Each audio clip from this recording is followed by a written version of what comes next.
आता आपल्या आवडत्या मालिकेचे संपूर्ण भाग मालिका प्रसारित झाल्यानंतर लगेचच पाहू शकता पूर्णपणे मोफत फक्त सन नेक्स्ट वर।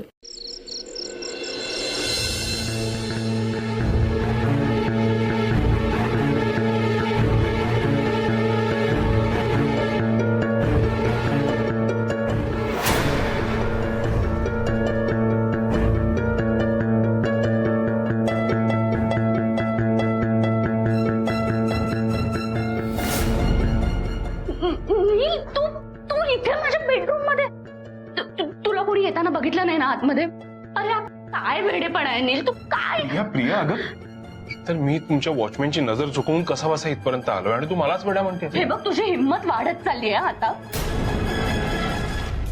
मी तुला आधीच सांगते, मी चांगल्या मूड मध्ये नाहीये आता। परत परत मला तुझी ती प्रेमाची रडगाणी वगैरे ऐकत बसायची नाहीये। एक मिनिट प्रिया, मी इथे त्यासाठी आलेलो नाहीये। एवढा स्वार्थी वाटलो का ग मी तुला? प्रिया हे बघ, मला माहिती आहे तुझ्या बाबांना बरं नाही वाटत, त्यांना हॉस्पिटलमध्ये ऍडमिट केलंय आणि त्यामुळे तूही अपसेट झाली असशील हेही मला माहिती होतं, म्हणून फक्त तुला धीर द्यायला आलोय मी इथे। प्रिया काहीही झालं तरी आपण आधी मित्र आहोत ग, आणि एक मित्र म्हणून मी एवढं तरी करूच शकतो ना। प्रिया मी त्या दिवशी तुमच्या घरी येऊन तुझ्या बाबांशी खूप रूडली बोललो, नको नको ते बोललो त्यांना, आणि त्यामुळे कदाचित त्यांना खूप त्रास झाला असेल। तो सगळा माझ्यामुळे होतोय असं वाटतंय मला, आणि त्यासाठी मला त्यांची माफी मागायची, पण आता मी या अवस्थेत त्यांच्या समोरही जाऊ शकत नाही। त्यामुळे निदान तू तरी समजून घे ना मला, प्लीज। प्रिया तू रडू नको, तू इथे तू बस।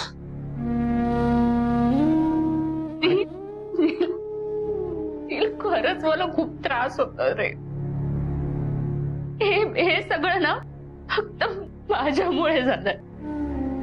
आपण जे काही लग्नात केलं ना त्यामुळे बाबा खूप दुखावला रे, खूप हर्ट झालाय तो, खूप मोठा धक्का बसलाय त्याला। हे सगळं ना फक्त माझ्यामुळे झालंय। मी माझ्या बाबाला अशा अवस्थेत कधीच बघितलं नव्हतं रे, कधीच बघितलं नव्हतं।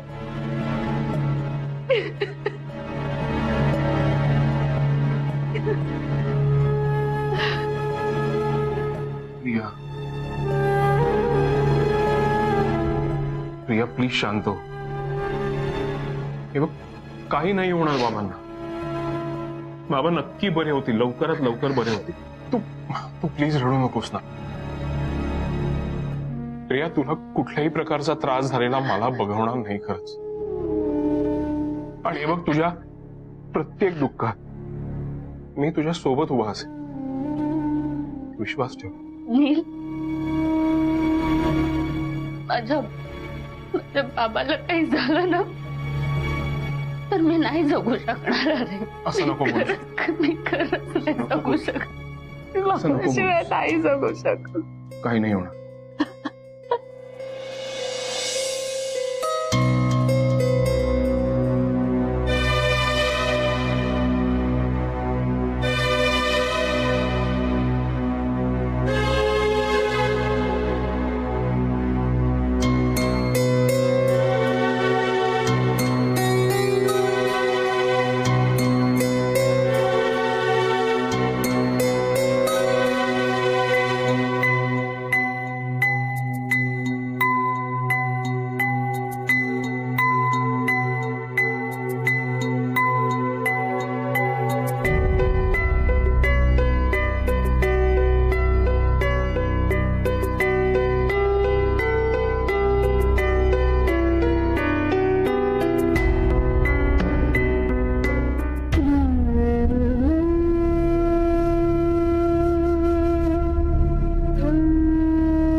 झोपलेत आता.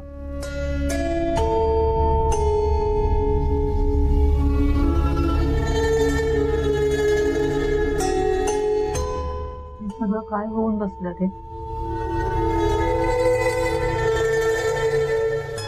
आजवर मी हेच म्हणायचं ना, सगळ्यात आधी मला फक्त माझ्या बाबांचं प्रेम हवं. इतकी स्वार्थी कशी होऊ शकते मी? एकदाही विचार केला नाही रे की तुझ्याशी लग्न केल्यानंतर बाबांना किती त्रास होईल. असं कसं विसरले मी? अर्पिता ग, नाही युवराज, हेच बोलू दे मला.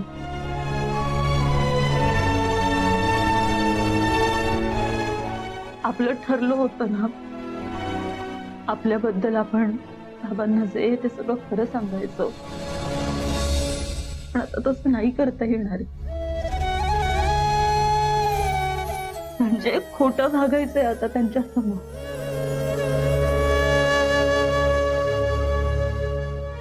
त्याच गोष्टीचा त्रास होतोय मला. युवराज, बाबांना परत आता त्रास झाला तर काय करायचं? हे बघ, तू तू तू काळजी करू नकोस. असं काहीही होणार नाही. आपण आहोत ना, आपण घेऊ त्यांची काळजी. आपण आपण त्यांना अगदी लहान बाळासारखं जपू. मी बाबांना खूप जपणार, त्यांची खूप काळजी घेईन.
अहो, काय काय काय झालं? तुम्ही असे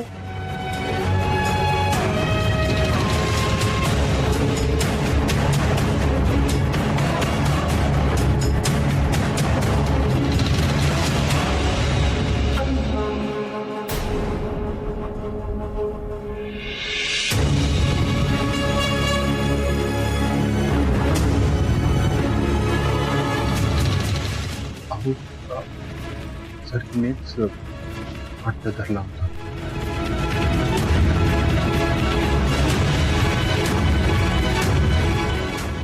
जोपर्यंत बाबा बरे होत नाही, तहान लागली म्हणून मी तूही दिसला नाहीस.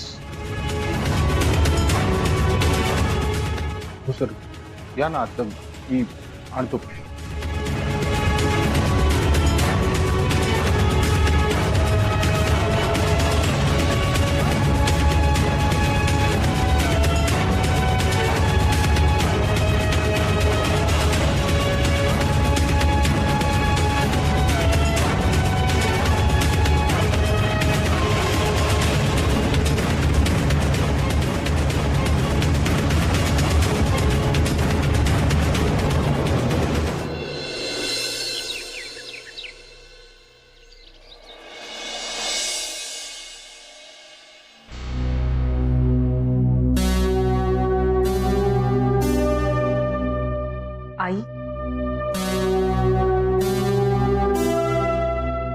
काय ग?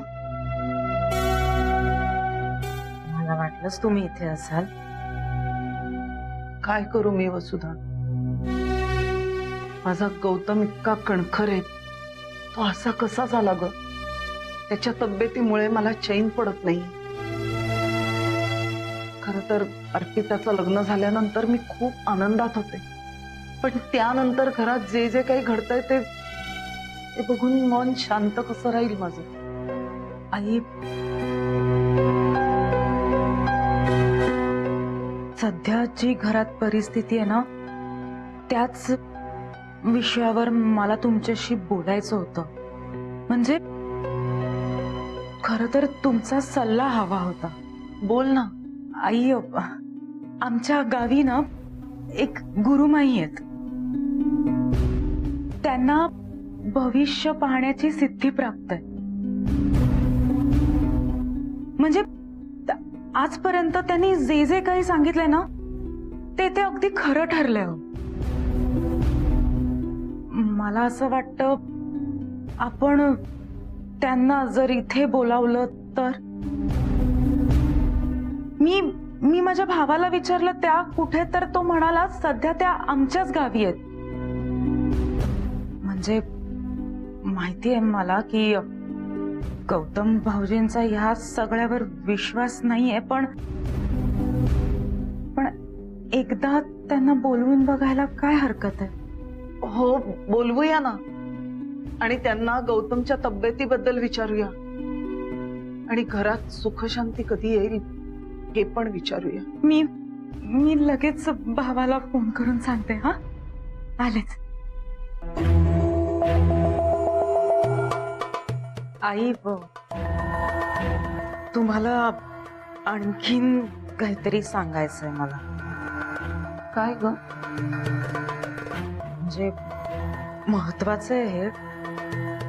युवराज आणि अर्पिता बद्दल आहे. युवराज आणि अर्पिता बद्दल? आई,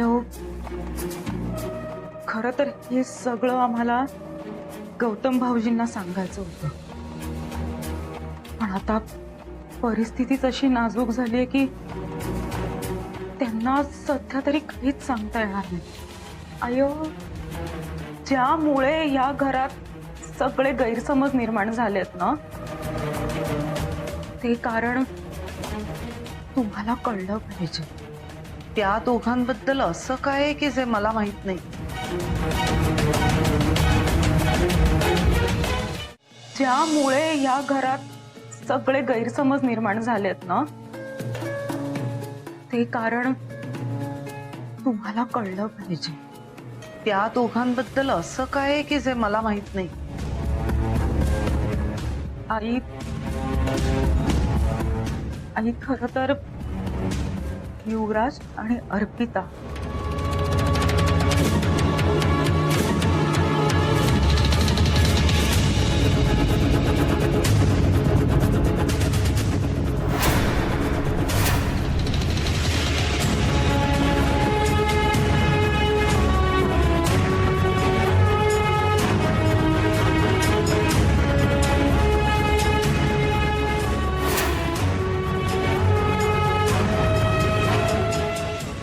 युवराजवर प्रेम आहे आणि तोही तुझ्यावर तितकंच प्रेम करतो, हेच सत्य.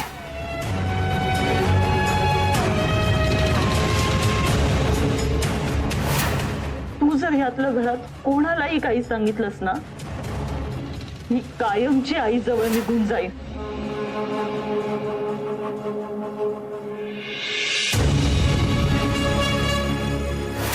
आता काय होईल?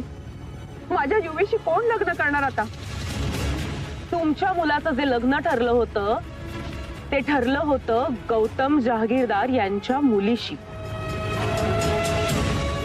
मग जर प्रियाशी लग्न होऊ शकत नाहीये तर त्यांना दुसरी मुलगी आहे ना.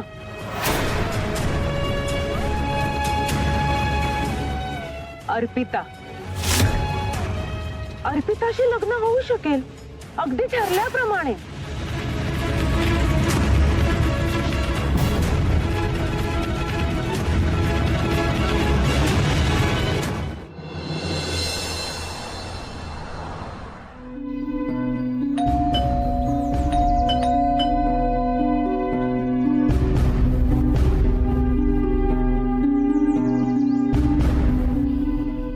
नमस्कार मॅडम. ते भिकाजी कुबेरांच्या नावाने डिलिव्हरी आहे. हे घ्या, इथे सही करा. मला सामान अनलोड करायचं. डिलिव्हरी कसली? ते sofa set, fridge, washing machine, कपाट ते सगळं घेऊन आलो. हे घ्या. काही कोणाच्या जीवावर मागितलं असेल. अहो अहो अहो लवकर या, तुमचं कुरिअर आलंय. काय काय झालं लक्ष्मी? हे बघा काय म्हणतायत. काय अहो ते सोफा, टीव्ही वगैरे ते सगळं द्यायला आलो होतं. कसला सोफा आणि कुठली डिलिव्हरी? अहो ते भिकाजी आहेत ना, त्याने ऑर्डर दिली होती. भिकाजीराव म्हण. अच्छा, तुम्हीच का? हा, हे सगळे ना माझ्या त्या पोराच्या उचापती आहेत. हा मग माझं कार्ड घेऊन जातो आणि नको त्या गोष्टी मागून ठेवतो. ते काही नाही, हे सगळं सामान घेऊन जा परत. माझ्या मुलाला विचारा जा. अहो पण साहेब, ऑर्डरचे पैसे दिलेले आहेत ऍडव्हान्स मध्ये. आणि ऍडव्हान्स मी घेणार आहे परत. मग तुझ्या दुकानात जातो, धरणा धरतो आणि ऍडव्हान्स परत घेतो. आता प्रत्येक दुकानात जाईन आणि तिथनं ऍडव्हान्स परत घेऊन येतो. बघ. अरे दादा, आता त्याच्यावर का रागवतोयस? तू स्वप्न बघत होतास ना? 15 दिवस चांगलाच नाचलास. आता घे. आईच्या जीवावर बायजी उदार. तर फेडत बस कर्ज. ऐका ना, तुम्ही या आता आणि त्यांना प्लीज सांगा की ऑर्डर कॅन्सल केली आम्ही आणि रिफंड साठी आम्ही तुम्हाला कॉन्टॅक्ट करू. निघ निघ निघ निघ निघ. निघ, निघ, निघ. जाऊ दे. जा. हे सगळं आहे ना त्या अपशकुनी मुलीला तू घरात आणलंस ना, म्हणून होत आहे सगळं. अहो मग हा भिकाजी कुबेर फार भिकेला लागलाय त्या मुलीमुळं. आता जिथनं जिथनं मी सामान मागवलो ना, त्या प्रत्येक दुकानामध्ये तू फोन करायचा आणि ते पैसे परत घ्यायचे. का? मी का फोन करायचा? सामानाची ऑर्डर कोणी दिली होती? तुम्ही दिली होतीत ना? मग काय ते तुम्ही निस्तारा.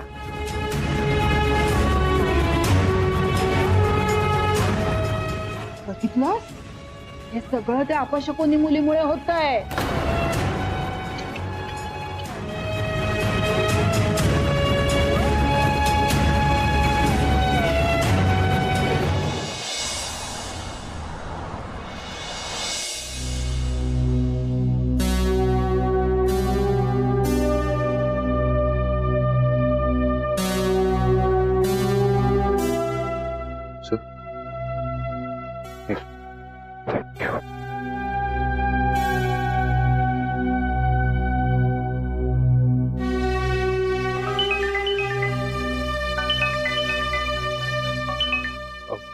हा बोला. हा युवराज, कसे थे? बरेच आता कदाचित आजच डिस्चार्ज मिळेल. तुमची तब्येत कशी आहे? माझी बरी आहे आता. मी हॉस्पिटलला येते. हा ठीक आहे, या, मी आहे इथेच. मंजिरी आहे?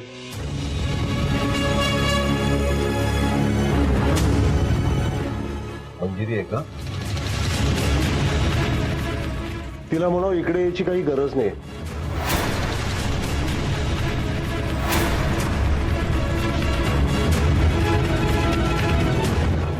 मी हॉस्पिटलला येते. हा ठीक आहे, या, मी आहे इथेच. मंजिरी आहे?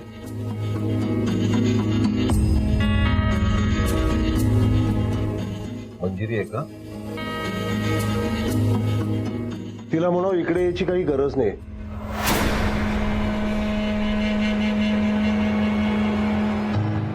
तिनेच नाही, घरातल्या कोणीही इथे यायची काही गरज नाहीये. मला कोणालाही भेटायचं नाहीये. इथनं बाहेर पडल्यावर घरीच येणार आहे, तेव्हा काय भेटीगाठी व्हायच्या त्या होतील. सांग.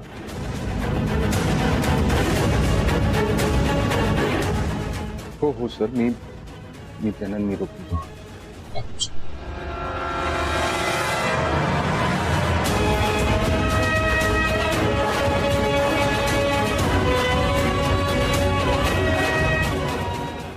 हॅलो.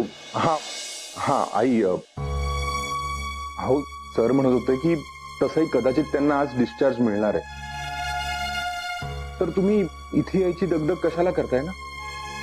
युवराज, मी ऐकलंय हे काय बोलले ते. मला कळलंय की मी त्यांच्या आजूबाजूला नकोय त्यांना. अहो नाही, असं काही नाहीये. ठीक आहे रे, नशीब किमान तुझ्यावर तरी विश्वास आहे. मला कधी वाटलंच नव्हतं रे की यांना मी आजूबाजूला नको असेल.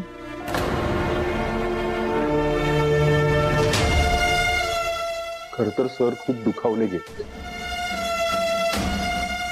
आपण सगळ्यांनी मिळून दुखावले ते. आणि त्यांना जास्त दुःख ह्या गोष्टीचं आहे की तुम्ही त्यांच्या बाजूने उभं न राहता आमच्या बाजूने उभे राहिला. माझं आणि अर्पिताचं लग्न लावून दिलं. कसं आहे ना, आजपर्यंत प्रत्येक वेळेला मी यांची साथ दिली. प्रत्येक वेळेला त्यांच्या पाठीशी उभे राहिले, अगदी त्यांचं मत पटत नसेल तरीही. पण यावेळी मात्र सत्याची आणि प्रेमाची साथ दिली ना मी. त्याचे परिणाम मला भोगावेच लागतील आणि ते मी भोगेन. यांची इच्छा नाहीये ना, मी नाही येणार त्यांना भेटायला. ते घरी आले तरी त्यांच्या समोर नाही येणार. फक्त एक मात्र करशील, मी पिऊच्या हातून अंगारा पाठवते, तेवढा यांना लावशील. आणि बाकी तू यांची काळजी घेशीलच. तुझ्यावर विश्वास आहे.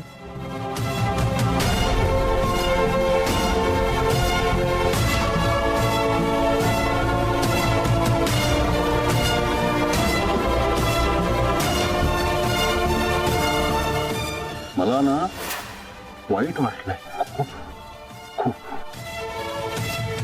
हो, जे घडायचं ते गेलं ना घडून, पण ते घडत असताना तू काय केलंस ग? मला तेव्हा खूप गरज होती तू माझ्या बाजूने उभी असण्याची, पण तू कोणाची बाजू घेतलीस? त्या अभद्र मुलीचं आणि आपल्या युवराजचं लग्न व्हावं असं जे लोक म्हणत होते त्यांची. खूप वाईट वाटलंय मला. असे किती दिवस हे अबोला धरून बसणार आहेत? घरातलं वातावरण बिघडत चाललंय. अशाने आणखी काही चुकीचं घडायला नको.